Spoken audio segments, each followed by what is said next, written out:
Hey Lanyon Youth, it's great to be back on your screens. I'd much rather be there with you in person, but we continue in a COVID world to operate youth this way for now. I wanted to give you a heads up about what's coming in term 4. We're going to keep doing a bit of Jesus on Life, the Sermon on the Mount, which I'll be doing tonight, that we've been doing all year. And we will wrap that up with the last week of term, and it will actually be a really nice way to farewell our Year 12s as we come to the end of term. But we've also got a couple more videos in that NUA series that we've been watching all year. And so I really hope all this will amount to a really great end of the year in a weird year that hopefully helps you to continue to grow in Jesus and help you figure out what you believe in a context where you belong. So before we do the Bible reading from Matthew 7, what I want you guys to do is discuss a question. So have a chat around the question and then do the Bible reading. So I'll tell you the question and then the Bible reading, okay? So the question is, do you think it's easier to be a Christian or not to be a Christian? Is it easier to be a Christian or not to be a Christian? So I'd love you guys to chat about that around the circle. I'd love if everyone could share. And then I'd like you to read the Bible passage. The leaders will help you with that, but it's Matthew 7, 13 to 14. So over to you guys.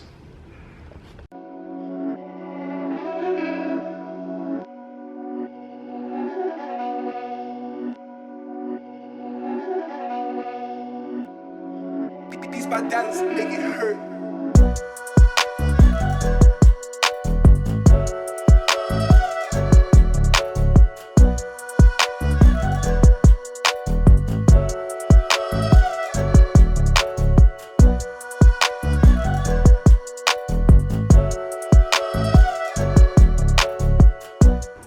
So is it easier or harder to be a Christian or not a Christian?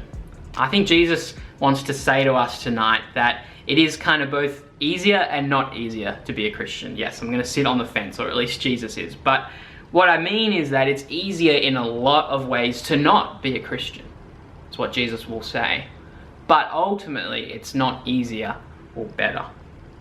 So that Bible reading you guys just did from Matthew 7, it really kind of begins the last section of all this teaching Jesus has been doing in the Sermon on the Mount, Jesus on Life. And Jesus, all through this section, is going to hit us hard all term. He's going to push us all, really, to respond to all the teaching he's been laying out this year. He's going to ask us some pretty tough questions, like, are you truly my disciple? Are you truly an apprentice of me? Are you following my lifestyle? So he's going to ask us that all term, but let's stick with the passage today. Let's zoom in back on those 2 verses you guys read. It's really pretty basic message. Jesus says this: there are 2 ways to live set before you. Option 1, the lifestyle of someone not following Jesus. This is the wide gate, the broad road that's easy to go down, and lots of people take it.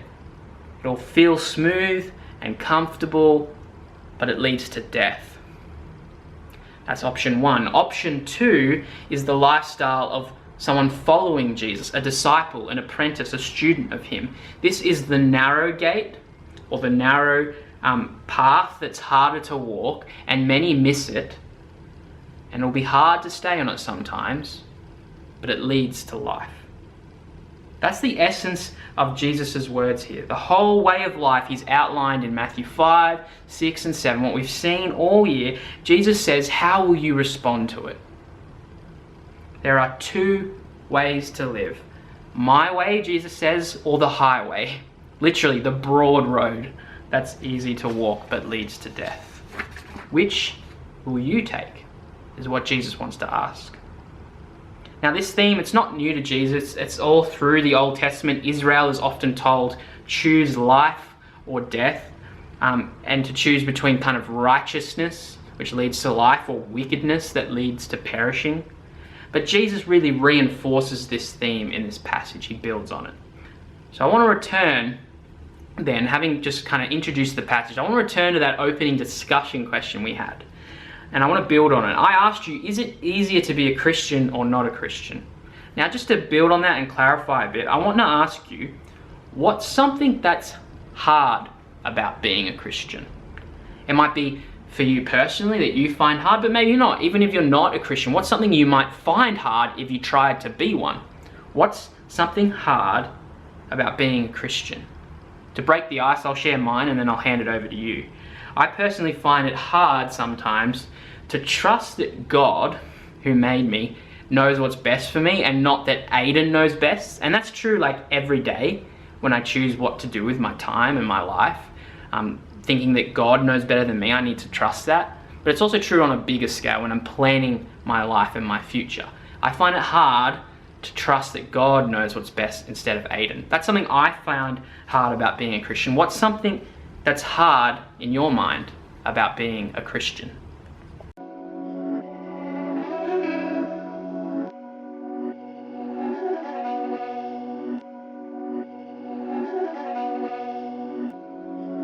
Beats by Dallas, make it hurt.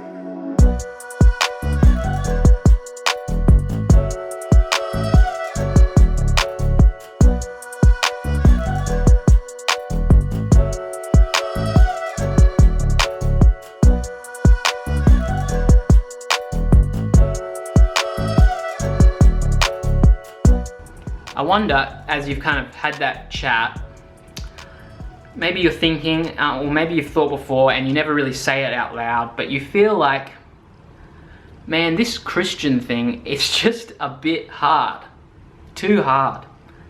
It's just like a daily struggle to follow Jesus.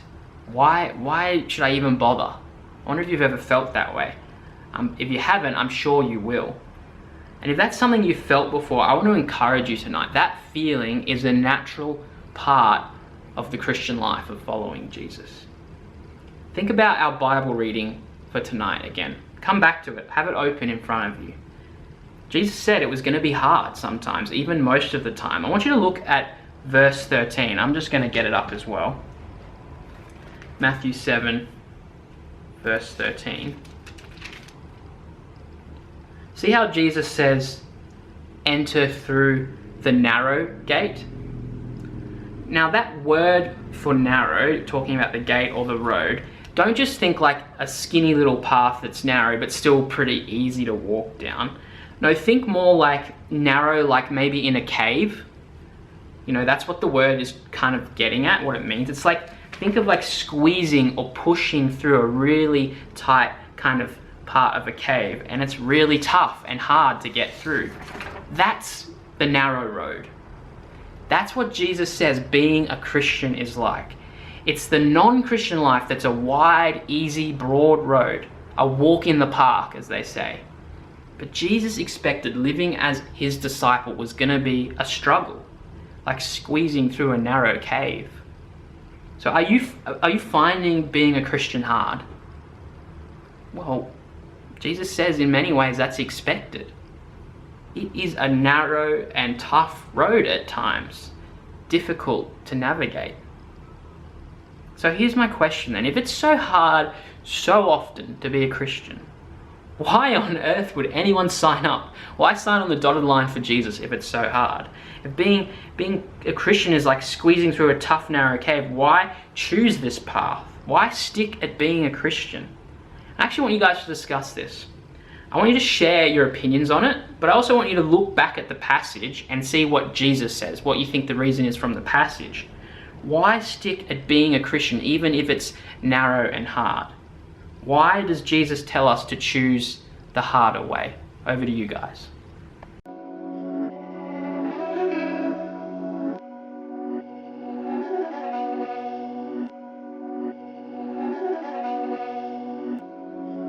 Beats by Dallas, make it hurt.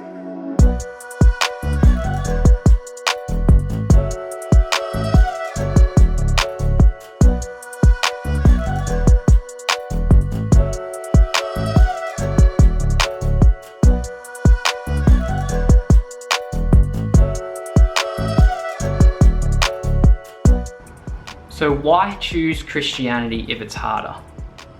Well, the answer Jesus gives is really simple. The narrow road leads to life. The broad one leads to death. I want you to imagine it this way. Imagine that you can see a mountain in the distance. But the only way to get to this mountain that you need to get to is by river. Now, you have two rivers to choose from to get there. The first river, you look at it and it's flowing smoothly.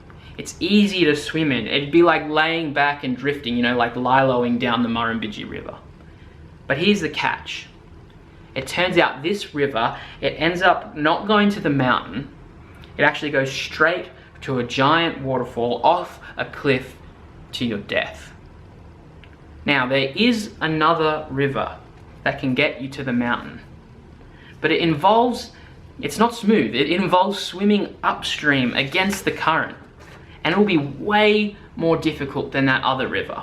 You can't just lay back and chill, but it does get you to the mountain, to where you need to be, not to the cliff where you'll die. Now, if you've got brains, and I know you all do, Lanyon Youth, you pick the harder river. It might feel harder now as you swim upstream, but it's worth it in the end, isn't it? It's better than falling off a cliff. It leads to life rather than death. That little analogy of two rivers, it's just really what Jesus is saying in Matthew 7. Let me read it again. Enter through the narrow gate, for wide is the gate and broad is the road that leads to destruction, and many enter through it, but small is the gate and narrow the road that leads to life. Only a few find it. It's saying that the non-Christian life can look smoother and easier and better sometimes. The life of sin, and that word just means a life that's apart from God, a life that humans weren't made for. The life of sin can be tempting. Do you feel that? I mean, think about the first human sin ever in history. It goes back to Genesis 3, the Garden of Eden, Adam and Eve. The symbolic human decision choosing to not follow God.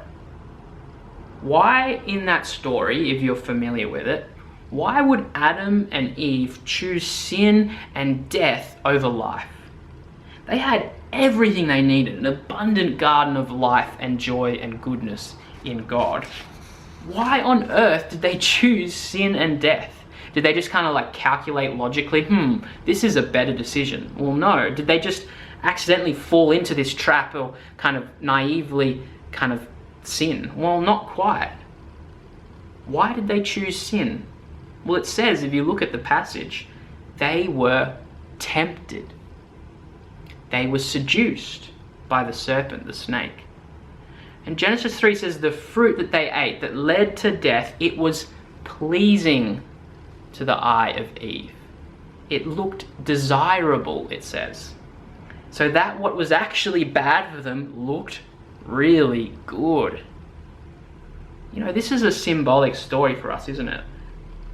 Because life without God, I don't know if you've ever felt this, life without God can look really tempting, can't it? Money and career building being your most important thing, or lots of relationships with whoever you want, wherever you want, whenever you want.